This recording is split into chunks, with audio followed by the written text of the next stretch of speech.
ইরানের সঙ্গে যুদ্ধ আর 2 থেকে 3 সপ্তাহে শেষ হয়ে যাবে বলে দাবি করেছেন মার্কিন প্রেসিডেন্ট ডোনাল্ড ট্রাম্প। হোয়াইট হাউসে জাতির উদ্দেশ্যে ভাষণে ট্রাম্প বলেন, যুদ্ধে ইরানের নৌবাহিনী, বিমান বাহিনী ধ্বংস হয়ে গেছে, মারা গেছেন দেশটির বেশিরভাগ নেতা। ট্রাম্পের দাবি, এই অভিযানে এমন বিজয় অর্জিত হয়েছে যা আগে খুব একটা দেখেনি কেউ। বিস্তারিত শারমিন স্বপ্নের প্রতিবেদনে। যুক্তরাষ্ট্রের স্থানীয় সময় রাত 9টায় জাতির উদ্দেশ্যে ভাষণ দেন মার্কিন প্রেসিডেন্ট ডোনাল্ড ট্রাম্প। আমেরিকার জনগণের উদ্দেশ্যে দেয়া এই ভাষণে বলেন, গত 4 সপ্তাহে ইরানের উপর ব্যাপক আঘাত হানা হয়েছে। তিনি দাবি করেন, এই অভিযানে এমন ধরনের বিজয় অর্জিত হয়েছে যা খুব কম মানুষ আগে কখনো দেখেছে। তার মতে, মার্কিন সামরিক বাহিনী ইরানের সামরিক শক্তির উপর ধ্বংসাত্মক আঘাত হেনেছে, ফলে ইরানের নৌবাহিনী, বিমান বাহিনী ধ্বংস হয়ে গেছে। ট্রাম্পের দাবি, খুব শিগগিরই যুদ্ধ শেষ হবে। ইরান আর 2-3 সপ্তাহের বেশি লড়াই চালিয়ে যেতে পারবে না, আর এই সময়টাতে যুক্তরাষ্ট্র হামলা আরও জোরদার করবে। যুদ্ধের মূল কৌশলগত উদ্দেশ্যগুলো প্রায় সমাপ্তির পথে। যুদ্ধে ইরানের নৌবাহিনী ও বিমান বাহিনী শেষ, তাদের ক্ষেপণাস্ত্রগুলো প্রায় নিঃশেষিত, আর সম্মিলিতভাবে এই পদক্ষেপগুলো ইরানের সামরিক শক্তিকে পঙ্গু করে দেবে। ট্রাম্প জানান, ইরানের আগের সব নেতা নিহত হয়েছেন, তাই যুক্তরাষ্ট্র ইতিমধ্যেই দেশটিতে সরকার পরিবর্তন ঘটাতে পেরেছে। এছাড়া যুক্তরাষ্ট্রের শিশু ও ভবিষ্যৎ প্রজন্মের জন্য যুদ্ধ সফল বিনিয়োগ বলে দাবি করেন ট্রাম্প। তিনি বলেন, মার্কিনিরা আর ইরানের হামলার হুমকিতে নেই, তাদের পরমাণু আতঙ্কও নেই। যুদ্ধের ফলে আমরা ইরানের অশুভতা ও পারমাণবিক ব্ল্যাকমেলের বিভীষিকা থেকে মুক্ত হব। আমাদের গৃহীত পদক্ষেপের কারণে আমেরিকার প্রতি ইরানের ভয়ঙ্কর হুমকির অবসান হবে।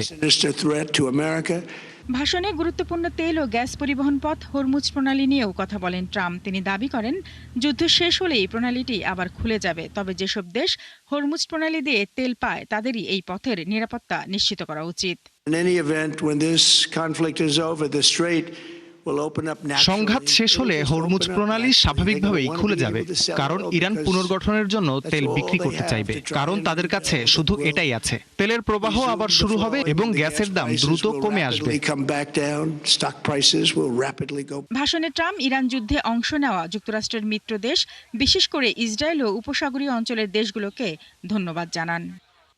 শারমিন স্বপ্না, ৭১। এদিকে যুক্তরাষ্ট্রের সাধারণ জনগণের উদ্দেশ্যে খোলা চিঠি দিয়েছেন ইরানের প্রেসিডেন্ট মাসুদ পেজেশকিয়ান। চিঠিতে তিনি সাধারণ মার্কিনীদের প্রশ্ন করেছেন, কেন যুক্তরাষ্ট্র ইরানে হামলা চালাচ্ছে এবং এর মাধ্যমে মার্কিন জনগণের কোন স্বার্থ চরিতার্থ হবে। বুধবার ইরানের প্রেসিডেন্টের ওয়েবসাইটে আপলোড করা হয় সে চিঠি। খোলা চিঠিতে তিনি আরও বলেছেন যে ইরান কোনো আগ্রাসী দেশ নয় এবং অন্য কোনো দেশের ওপর আগ বাড়িয়ে আক্রমণ করেছে এমন ইতিহাস নেই। এছাড়া ইরানের বিদ্যুৎ, জ্বালানি, শিল্প অবকাঠামো সহ গুরুত্বপূর্ণ সব অবকাঠামো এবং ইরানের সাধারণ জনগণের উপর আক্রমণ আন্তর্জাতিক আইন অনুসারে যুদ্ধাপরাধ বলেও জানান তিনি। ইরানের পরমাণু প্রকল্প এবং ক্ষেপণাস্ত্র কর্মসূচি নিয়ে গত 2 যুগ ধরে দেশটির সঙ্গে দ্বন্দ্ব চলছে পশ্চিমা বিশ্বের। এই 2 ইস্যুতে ফেব্রুয়ারি মাসে 21 দিন ধরে 2 দেশের মধ্যে সংলাপ চলে। পরে 27 ফেব্রুয়ারি কোনো প্রকার সমঝোতা চুক্তি ছাড়াই সংলাপ শেষ হলে 28 ফেব্রুয়ারি ইরানে হামলা করে যুক্তরাষ্ট্র। একই সময় ইরানে সামরিক অভিযান শুরু করে ইসরায়েলও। ইসরায়েলের রাজধানী তেল আবিব সহ বেশ কয়েকটি শহরে ক্ষেপণাস্ত্র হামলা চালিয়েছে ইরান। এসব হামলায় ঘরবাড়ি ও যানবাহনে ব্যাপক ক্ষয়ক্ষতি হয়েছে। এছাড়া কুয়েত ও সংযুক্ত আরব আমিরাতও মার্কিন স্থাপনা লক্ষ্য করে ড্রোন ও মিসাইল ছুড়েছে IRGC। এদিকে ইরানের রাজধানী তেহরানে বিমান হামলা চালিয়েছে ইসরায়েলি বাহিনী। ইরানের অন্তত 40টি গুরুত্বপূর্ণ অস্ত্র উৎপাদন কেন্দ্র বা অস্ত্র কারখানা লক্ষ্যবস্তু করার দাবি করেছে তারা। এসব তথ্য জানিয়েছে টাইমস অব ইসরায়েল। স্থানীয় সময় বুধবার শক্তিশালী ব্যালিস্টিক মিসাইল দিয়ে ইসরায়েলে বড় আকারে হামলা চালায় ইরান। রাজধানী তেল আবিবের কাছে বেনি ব্রাক এলাকায় ইরানি ক্ষেপণাস্ত্রের আঘাতে বেশ কয়েকজন আহত হন। এছাড়া পেতাহ তিকভা ও রোশহাইন এলাকায় ঘরবাড়ি ও যানবাহনের ব্যাপক ক্ষয়ক্ষতি হয়। হামলার ভয়াবহতায় দেশটির লাখ লাখ মানুষ প্রাণ ভয়ে ব্যাংকের আশ্রয় নেয়। যুক্তরাষ্ট্র ইসরায়েলের যৌথ বিমান হামলায় গুরুতর আহত হয়েছেন ইরানের শীর্ষ পররাষ্ট্র উপদেষ্টা কামাল খারাজি। এছাড়া হামলায় নিহত হয়েছেন তার স্ত্রী। ইরানি সংবাদ মাধ্যমগুলোর বরাত দিয়ে এক প্রতিবেদনে AFP জানায়, বুধবার তেহরানে তার বাসভবনে হামলার পর তাকে এবং তার স্ত্রীকে উদ্ধার করে হাসপাতালে নেওয়া হয়।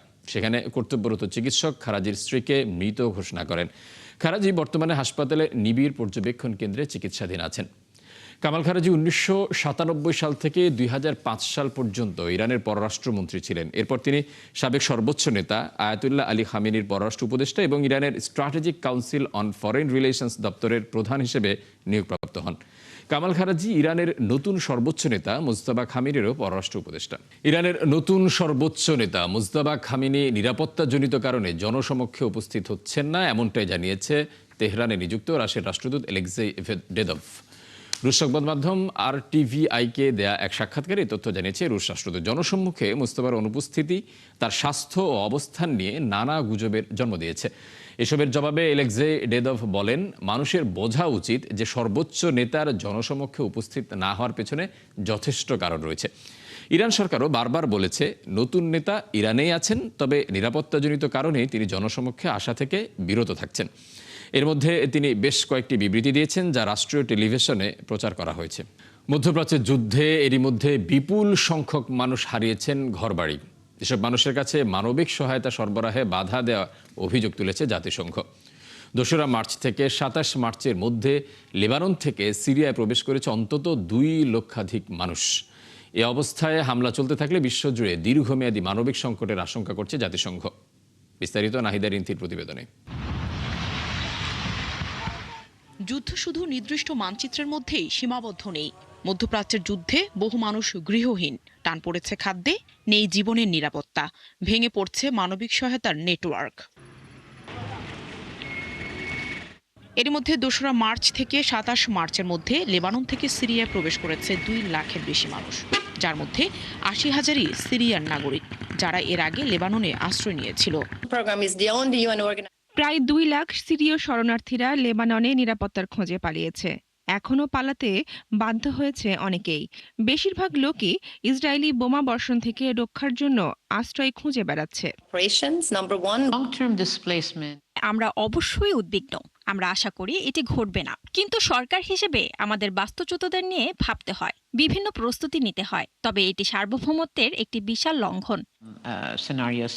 এছাড়া ইসরায়েলি বোমাবর্ষণ থেকে বাঁচতে 28,000-এর বেশি লেবানিজ সিরিয়ায় আশ্রয় নিয়েছে। সীমান্তে পৌঁছানোয় এসব মানুষ প্রায় নিঃস্ব অবস্থায় রয়েছে। পরিস্থিতি আরও খারাপ হলে শরণার্থীর সংখ্যা 3.5 লাখে পৌঁছাতে পারে। এই অবস্থায় খাদ্য সরবরাহের ব্যবস্থা ভেঙে পড়ায় জাতিসংঘের বিশ্ব খাদ্য কর্মসূচি জানিয়েছে প্রায় 70,000 মেট্রিক টন খাদ্য পথে আটকে গেছে। বিশেষ করে সুয়েজ খাল এড়িয়ে জাহাজগুলোকে আফ্রিকার কেপ অব গুড হোপ যেতে অন্তত 30 দিন বেশি সময় লেগেছে, আর খরচ বেড়েছে 25% পর্যন্ত। এদিকে আফগানিস্তানে খাদ্য পাঠাতে টন প্রতি 1000 ইউরো খরচ বেড়েছে। এছাড়া বিশ্বের অন্যান্য সংকটপূর্ণ দেশগুলোর মধ্যে সুদান, সোমালিয়া ও দক্ষিণ সুদানেও যুদ্ধের প্রভাব পড়ছে। শুধুমাত্র সুদানে প্রায় 2 কোটি মানুষ রয়েছে তীব্র খাদ্য সংকটে। বিশ্ব খাদ্য কর্মসূচি এরই মধ্যে সতর্ক করেছে, পরিস্থিতি দ্রুত নিয়ন্ত্রণে না এলে ভয়াবহ আকার ধারণ করতে পারে দুর্ভিক্ষ। নাহিদা রিন্থি, 71। বর্তমান বৈশ্বিক প্রেক্ষাপটে হরমুজ প্রণালী পুনরায় খুলে দেয়া হলেও তাৎক্ষণিকভাবে স্বাভাবিকতা ফিরে আসবে না। কেননা বিশ্বব্যাপী জ্বালানি ও পণ্য সরবরাহ ব্যবস্থা অত্যন্ত জটিল এবং বহুস্তর বিশিষ্ট। যুদ্ধকালীন সময়ে সরবরাহ শৃঙ্খলে যে বিঘ্ন ঘটে তা কাটে উঠতে সময় লাগে। শত শত জাহাজ বিভিন্ন বন্দরে প্রবেশের অপেক্ষায় থাকায় একটি বড় ধরনের জট তৈরি হয়েছে, যা দ্রুত নিরসন করা সহজ নয়। বিস্তারিত শারমিন স্বপ্নার প্রতিবেদনে। আন্তর্জাতিক ম্যারিটাইম অর্গানাইজেশন IMO এর তথ্য মতে যুদ্ধের কারণে হরমুজ প্রণালীর আশেপাশে প্রায় 2000 জাহাজ আটকা পড়ে আছে। বিশেষজ্ঞদের মতে প্রণালী খুলে গেলেও জমে থাকা পণ্য ও জাহাজের চাপ সামাল দিতে দীর্ঘ সময় লাগবে। অন্যদিকে এই সংকটকে আরও জটিল করেছে মধ্যপ্রাচ্যের জ্বালানি ও পরিবহন অবকাঠামোর ক্ষতি। আন্তর্জাতিক জ্বালানি সংস্থার হিসাবে এ পর্যন্ত 40টির বেশি জ্বালানি কেন্দ্র মারাত্মকভাবে ক্ষতিগ্রস্ত হয়েছে। এই পরিস্থিতিতে বৈশ্বিক জ্বালানি সরবরাহের প্রায় 20% ব্যাহত হয়েছে, যার ফলে তেল ও LNGর দাম বেড়েছে। পাশাপাশি সার, পেট্রোকেমিক্যাল ও প্লাস্টিক উৎপাদনের কাঁচামাল রপ্তানিও বাধাগ্রস্ত হয়েছে। এদিকে সংঘাতের কারণে জাহাজের বীমা খরচ ও প্রিমিয়াম প্রায় 300% পর্যন্ত বেড়েছে। এমনকি একটি জাহাজকে এই পথ দিয়ে পার হতে $20 লাখ পর্যন্ত দিতে হয়েছে বলেও খবর পাওয়া গেছে। অন্যদিকে যুদ্ধ শুরুর পর উপসাগরীয় অঞ্চলে অন্তত 18টি জাহাজে হামলার ঘটনা ঘটেছে বলে জানিয়েছে IMO। আর এই ড্রোন হামলা ঝুঁকির পরিবেশ পুরো বদলে দিয়েছে, ফলে শিপিং খাতে নিরাপত্তা নিয়ে উদ্বেগ আরও বেড়েছে। বিশেষজ্ঞরা বলছেন, শুধু নৌপথ খুলে দিলেই পরিস্থিতি স্বাভাবিক হবে না। শিপিং কোম্পানি ও বীমা প্রতিষ্ঠানগুলো আবারও পূর্ণমাত্রায় কার্যক্রম শুরু করার আগে দীর্ঘমেয়াদী নিরাপত্তা নিশ্চয়তা চাইবে। অন্যদিকে অনেক কোম্পানি এখন হরমুজ প্রণালীর বিকল্প রুট খুঁজছে, যাতে ভবিষ্যতে এমন অস্থিতিশীলতায় পড়তে না হয়। সৌদি আরব এরই মধ্যে লোহিত সাগর দিয়ে তেলের চালান পাঠানো শুরু করেছে। শারমিন স্বপ্না, ৭১। ৫৪ বছর পর আবার চাঁদের পথে পা বাড়িয়েছে মানুষ। বুধবার নাসার একটি রকেটে চড়ে চাঁদের উদ্দেশ্যে যাত্রা শুরু করেছেন ৪ নভোচারী। স্থানীয় সময় সন্ধ্যা প্রায় ৬টা ৩৫ ফ্লোরিডার কেনেডি স্পেস সেন্টার থেকে উৎক্ষেপণ করা হয় বিশাল কমলা সাদা রঙের রকেটটি। এতে থাকা ৪ নভোচারীর ৩ জন মার্কিন ও ১ জন কানাডিয়ান। আরও জানাচ্ছেন নাহিদা রিদ্ধি। মানব ইতিহাসে আবারও লেখা হলো নতুন এক অধ্যায়। অর্ধ শতাব্দীরও বেশি সময় পর মানুষকে চাঁদের পথে পাঠাতে সফল হয়েছে আর্টেমিস 2। এই মিশন শুধু প্রযুক্তির জয় নয়, এটি মানবজাতির মহাকাশ জয়ের আরেকটি সাহসী পদক্ষেপ। এ সময় মানুষের উচ্ছ্বাসে ভরে ওঠে চারপাশ। স্থানীয় সময় বুধবার সন্ধ্যা প্রায় ৬টা ৩৫ যুক্তরাষ্ট্রের ফ্লোরিডার কেনেডি স্পেস সেন্টার থেকে সফলভাবে উৎক্ষেপণ করা হয়েছে আর্টেমিস 2। আমি আসলে এখানে এসেছি আমার বন্ধু এবং রুমমেটের সাথে। একজন বিজ্ঞানী বন্ধুও আছে। মহাকাশচারী উপরে উঠছেন, অবিশ্বাস্য লাগছে। কানাডার একজন বিজ্ঞানীও আছে। সবাই একসাথে এই অবিশ্বাস্য ঘটনাটি উদযাপন করতে পারছি। আর্টেমিস 2 মিশনের অংশ হিসেবে শক্তিশালী স্পেস লঞ্চ সিস্টেম বা SLS রকেটটি কেনেডি স্পেস সেন্টার থেকে উৎক্ষেপণ করা হয়। রকেটের মাথায় ছিল অরিয়ন ক্রু ক্যাপসুল। ১৫ বছর ধরে এটি খুঁজছি। আমি নাসাকে অনুসরণ করছি, আমি SLS অনুসরণ করছি। আমি সবার সাথে থাকার জন্য ক্যারোলাইনা থেকে ৪ ঘন্টা ড্রাইভ করে এসেছি। এটি একটি সুন্দর ইভেন্ট এবং এই অনুষ্ঠানটি সবাইকে একত্রিত করেছে। এই অভিযানে অংশ নেয়া ৪ নভোচারী হলেন নাসার রিড ওয়াইজম্যান, ভিক্টর গ্লোবাল ও ক্রিস্টিয়ান কোচ এবং কানাডিয়ান স্পেস এজেন্সির জেরেমি হ্যানসেন। তারা সবাই অরিয়ন ক্যাপসুলে অবস্থান করছেন। ১০ দিনের এই মিশনে তারা চাঁদের চারপাশ ঘুরে পৃথিবীতে ফিরে আসবেন। এই দলটি মানব ইতিহাসের সবচেয়ে দূরে মহাকাশে ভ্রমণের রেকর্ড করতে যাচ্ছে বলে আশা করা হচ্ছে। মিশনের অংশ হিসেবে উৎক্ষেপণের ৩.৫ ঘন্টা পর অরিয়ন ক্যাপসুলটি রকেট থেকে আলাদা হয়ে নিজস্ব নিয়ন্ত্রণে বিভিন্ন পরীক্ষা চালাবে। আর্টেমিস মিশনের শুরু ২০১৭ সালে। এর লক্ষ্য আগামী দশকের মধ্যে চাঁদে মানুষের স্থায়ী উপস্থিতি গড়ে তোলা। নাসা আশা করছে ২০২৮ সালের মধ্যে আবারও মানুষকে চাঁদের মাটিতে নামানো সম্ভব হবে। নাহিদা রিন্থি, ৭১। পূর্ব ইউক্রেনের লুহানস্ক অঞ্চলটি সম্পূর্ণ নিয়ন্ত্রণে নেওয়ার দাবি জানিয়েছে রাশিয়া। রুশ প্রতিরক্ষা মন্ত্রণালয় বুধবার এক বিবৃতিতে জানায়, ওয়েস্ট সামরিক গ্রুপে ইউনিটগুলো লুহানস্ক পিপলস রিপাবলিককে সম্পূর্ণ মুক্ত করেছে। তবে রাশিয়ার এই দাবির বিষয়ে তাৎক্ষণিকভাবে নিশ্চিত করে কিছু জানায়নি ইউক্রেন। এদিকে রাশিয়ার প্রতিরক্ষা মন্ত্রণালয় আরও জানায়, তাদের বাহিনী উত্তর পূর্ব ইউক্রেনের খার্কিভ অঞ্চলের ভেরখনিয়া পিসারভিকা গ্রাম এবং দক্ষিণ পূর্ব ইউক্রেনের জাপোরিজিয়া অঞ্চলের বাইকভ গ্রামেরও নিয়ন্ত্রণ নিয়েছে। লুহানস্কের ৯৯%-এরও বেশি এলাকা দীর্ঘদিন ধরে রাশিয়ার নিয়ন্ত্রণে আছে এবং ২০২২ সালে মস্কো যে ৪টি ইউক্রেনীয় অঞ্চলকে সংযুক্ত করে তার মধ্যে এটি একটি। এছাড়া দোনেৎস্কের প্রায় ৩/৪ এলাকা রাশিয়ার নিয়ন্ত্রণে। জার্মানির রাজধানী বার্লিনে বসন্তকে স্বাগত জানাতে আয়োজন করা হয়েছে টিউলিপ উৎসব। নেদারল্যান্ডসের পক্ষ থেকে উপহার দেয়া প্রায় ৫০,০০০ টিউলিপে রঙিন হয়ে উঠেছে শহরের কেন্দ্রস্থল। বিনামূল্যে ফুল নিতে ভিড় জমান হাজারো মানুষ। নেদারল্যান্ডস প্রতি বছর প্রায় ৩০০ কোটি টিউলিপ উৎপাদন করে, যার অর্ধেকই যায় জার্মানির বাজারে। তাই এই আয়োজন দুই দেশের বন্ধুত্ব ও বাণিজ্যিক সম্পর্কেরও প্রতীক। আরও জানাচ্ছেন দেওয়ান মুবাশশিরা হোসেন।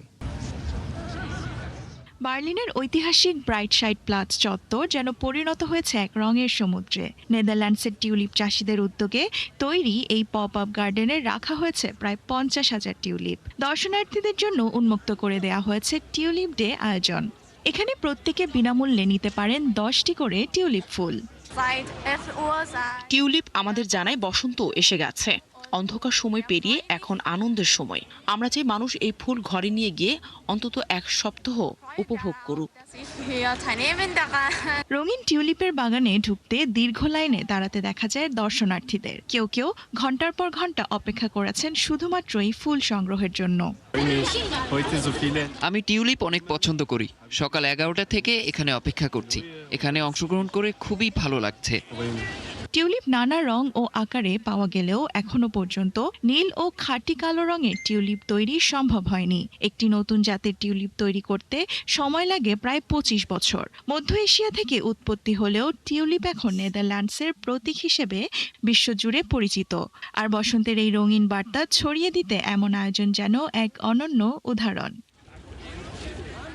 দেওয়ান মুবাশিরা হোসেন, ৭১। দর্শক, এই ছিল আজকের আয়োজনে। বিশ্বের আরো নতুন কিছু খবর ও বিশ্লেষণ নিয়ে আগামীকাল সকাল 9:30টায় আবারও হাজির হবে বিশ্বযোগ। চোখ রাখুন ৭১-এর ফেসবুক পেজ এবং সাবস্ক্রাইব করুন ৭১-এর ইউটিউব চ্যানেল। থাকুন ৭১-এর সাথেই।